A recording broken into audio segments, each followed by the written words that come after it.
बिहार के राजनीति से आज हमारे कचहरी में मौजूद हैं ठगबंधन, मेरा मतलब है गठबंधन के 3 नेता। तो सबसे पहले स्वागत कीजिए बुड़बक पिता के अनपढ़ बेटे फिलस्वी जी का, 55 साल के युवा नेता प्रोपेगेंडा आंधी जी का, और गाजा प्रेमी प्रियंका आंधी जी का।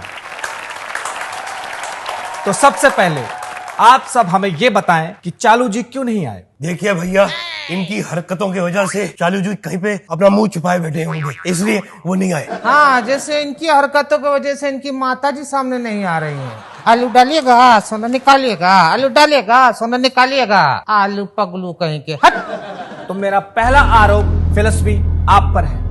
आपके पिताजी के शासनकाल को बिहार का सबसे बुरा दौर माना जाता है, जिसमें राज्य की अर्थव्यवस्था में गिरावट, कृषि संकट और शिक्षा और स्वास्थ्य सेवाओं का भट्ठा बिठाने का आरोप है।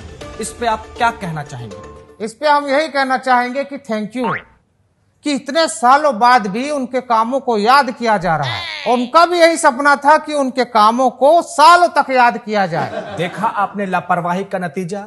जनता को पेन बांटने की बजाय अगर आप उस पेन से खुद पढ़ लेते तो आज सबको पता होता कि जो आपके पिताजी ने किया है उसे काम नहीं नाकामी कहते हैं। देखिए जगत जी, वो पुरानी बात है। इस बार ये गठबंधन की सरकार बिहार में ऐसा काम करेगी जो आज तक किसी ने नहीं किया हो।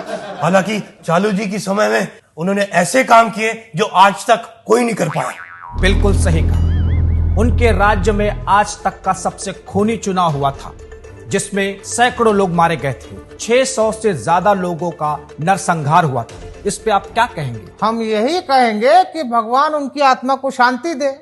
और देखिए, वैसे भी उस वक्त हम छोटे थे, अगर हम बड़े होते तो ये सब नहीं होता। बड़े होकर भी क्या कर लिया तुमने फिलस्वी? डेप्यूटी सीएम बने तो किसानों की जमीनें हड़प ली।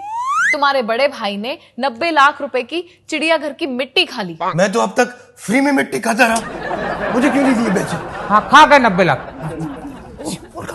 जैसा कि आपने देखा कि इन पे लगाए हुए आरोप इन लोगों ने बड़ी बेशर्मी से एक्सेप्ट कर ली और फिर भी बेशर्म की तरह मुंह उठाकर चुनाव लड़ने चल दिए।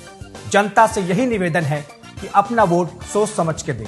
और आप लोगों को मेरी तरफ से all the very bad luck. और आप देखते रहिए आपकी कचहरी।